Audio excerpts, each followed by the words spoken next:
ಸಮ್ಮೇಳನದ ದಿವ್ಯ ಸಾನ್ನಿಧ್ಯವನ್ನು ನಿರ್ವಹಿಸಿರ್ತಕ್ಕಂಥ ಪರಮಪೂಜ್ಯ ರಾಘವೇಶ್ವರ ಭಾರತಿ ಸ್ವಾಮೀಜಿಯವರ ಪಾದಾರವಿಂದಿಗೆ ಇವರಿಗೆ ನನ್ನ ಭಕ್ತಿಪೂರ್ವಕ ನಮನಗಳನ್ನು ಸಲ್ಲಿಸಿ, ಮತ್ತೊಬ್ಬ ಪರಮಪೂಜ್ಯರು ಶ್ರೀ ಶ್ರೀ ಅಭಿನವ ಶಂಕರ ಭಾರತಿ ಸ್ವಾಮೀಜಿಯವರ ಪಾದಾರವಿಂದಗಳಿಗೂ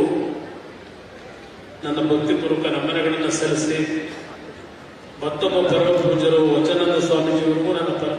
ನನ್ನ ಭಕ್ತಿಪೂರ್ವಕ ನಮನಗಳನ್ನು ಸಲ್ಲಿಸಿದ ಈ ಒಂದು ಸಮಾರಂಭದ ಅಧ್ಯಕ್ಷರು ಡಾಕ್ಟರ್ ಗಿರಿಧರ್ ಅವರು. ಈಗಾಗಲೇ ನಮ್ಮ ವಿಶ್ವೇಶ್ವರ ಭಟ್ರು ಅವರು ನಾಳೆ ದಿನದ ಅವರ ಹುಟ್ಟುಹಬ್ಬದ ಬಗ್ಗೆ ಏನು ಹೇಳಿದ್ದಾರೆ,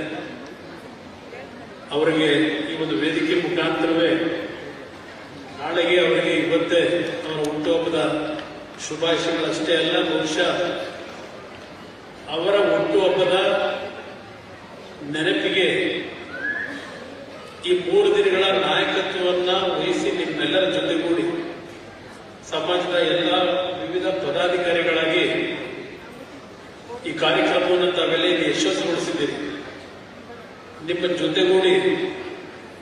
ನಿಮ್ಮ ಸಮಾಜದ ಬದುಕು, ನಿಮ್ಮ ಸಮಾಜದ ಸಂಸ್ಕೃತಿ ಅತ್ಯಂತ ಗಟ್ಟಿಯಾಗಿ ಬೇರೂರಬೇಕು ಅಂತಕ್ಕಂಥ ನಿಟ್ಟಿನಲ್ಲಿ ಅವರ ನೇತೃತ್ವದಲ್ಲಿ ಕೊಟ್ಟಿರ್ತಕ್ಕಂಥ ಕೊಡುಗೆ, ಬಹುಶಃ ಅವರ ಕೊಡುಗೆ ಇರತಕ್ಕಂಥ ಅಭಿಪ್ರಾಯ. ಹಾಗೂ ಈ ಒಂದು ಸಮ್ಮೇಳನದ ಗೌರವಾಧ್ಯಕ್ಷರು, ನಮ್ಮ ಆತ್ಮೀಯ ಸ್ನೇಹಿತರು, ರಾಜ್ಯದ ವಿಧಾನಸಭೆಯ ಮಾಜಿ ಅಧ್ಯಕ್ಷರಾಗಿ, ಸಭಾಧ್ಯಕ್ಷರಾಗಿ ಅತ್ಯಂತ ಉತ್ತಮವಾಗಿ ಸಭಾಧ್ಯಕ್ಷ ಸ್ಥಾನವನ್ನು ನಿರ್ವಹಣೆ ಮಾಡಿರ್ತಕ್ಕಂಥ ಈಗಿನ ಲೋಕಸಭಾ ಸದಸ್ಯರು ಆಗಿರ್ತಕ್ಕಂಥ ವಿಶ್ವೇಶ್ವರ ಹೆಗಡೆ ಕಾಗೇರಿ ಅವರೇ, ಸಮ್ಮೇಳನದ ಪೂರ್ವ ಗೌರವಾಧ್ಯಕ್ಷರಾಗಿರ್ತಕ್ಕಂಥ ಹೊರನಾಡಿನ ದಿವ್ಯೇಶ್ವರ ಜೋಶಿ ಅವರಿಗೂ ಸಹ ಈ ಸಂದರ್ಭದಲ್ಲಿ ನೆನಪಿಸಿಕೊಳ್ತಾ, ಹಲವಾರು ಹವ್ಯಕ ಸಮಾಜದ ನಮ್ಮ ಗುರು ಹಿರಿಯರಿದ್ದಾರೆ. ಹವ್ಯಕ ಸಮಾಜದ ಎಲ್ಲ ನನ್ನ ಗೌರವಾನ್ವಿತ ತಂದೆ ತಾಯಿಯರು, ಸಹೋದರ ಸಹೋದರಿಯರು ಈ 3 ದಿನಗಳ ಕಾಲ ಈ ಒಂದು ಕಾರ್ಯಕ್ರಮವನ್ನ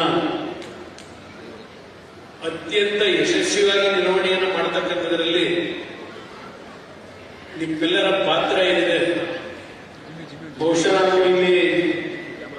ನಿಮ್ಮ ಕಿರುವಂತಿಕೆಯನ್ನ ನೋಡಬೇಕಾದ್ರೆ ಮನೆ ಮನೆಗಳಲ್ಲಿ ಹವ್ಯಕರು ಅಂತಕ್ಕಂಥದ್ದನ್ನ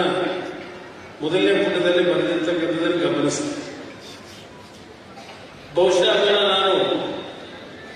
ಈ ಸಮ್ಮೇಳನವನ್ನು 3 ದಿನಗಳ ನಿಮ್ಮ ಹಲವಾರು ವಿಚಾರಗೋಷ್ಠಿಗಳು, ತಮ್ಮ ಸಮಾಜದಲ್ಲಿರ್ತಕ್ಕಂಥ ಹಲವಾರು ರೀತಿಯ ಸಮಸ್ಯೆಗಳಿಗೆ ಪರಿಹಾರಗಳನ್ನು ಯಾವ ರೀತಿ ನಾವು ಪಡಿಬೇಕು, ಇದೆಲ್ಲದರ ಬಗ್ಗೆ ಸುದೀರ್ಘವಾಗಿ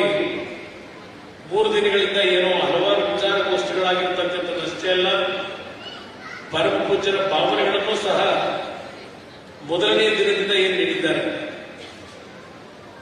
ಬಹುಶಃ ಅದು ಮನೆ ಮನೆಗಳಲ್ಲಿ ಅನ್ನೋದಕ್ಕಿಂತ ಹೆಚ್ಚಾಗಿ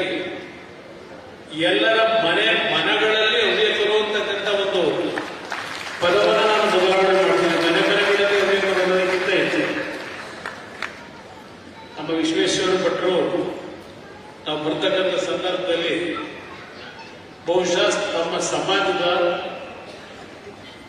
ಬದುಕು, ನಿಮ್ಮ ಸಮಾಜದ ಕೊಡುಗೆ ಸಮಾಜಕ್ಕೆ,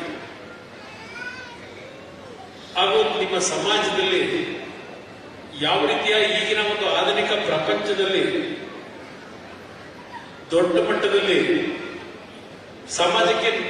ನಿಮ್ಮ ಸಮಾಜದ ಹಲವಾರು ಗಣ್ಯರು ಕೊಟ್ಟಿರ್ತಕ್ಕಂಥ ಕೊಡುಗೆಗಳು ಮತ್ತು ಈ ಸಮಾಜದ ಸಂಸ್ಕೃತಿಯನ್ನ ನಾವು ಯಾವ ರೀತಿ ಉಳಿಸಬೇಕು ಅಂತ ಹೇಳಿ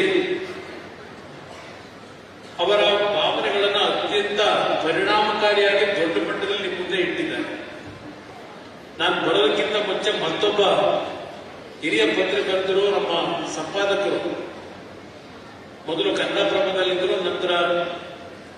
ಸುವರ್ಣ ಚಾನೆಲ್ನ ಒಂದು ಯಶಸ್ಸಿಗೆ ಪರಿಣಾಮಕಾರಿ ಕೆಲಸವನ್ನು ನಿರ್ವಹಣೆ ಮಾಡದೇ ಇರತಕ್ಕಂಥ ರವಿ ಹೆಗ್ಡೆ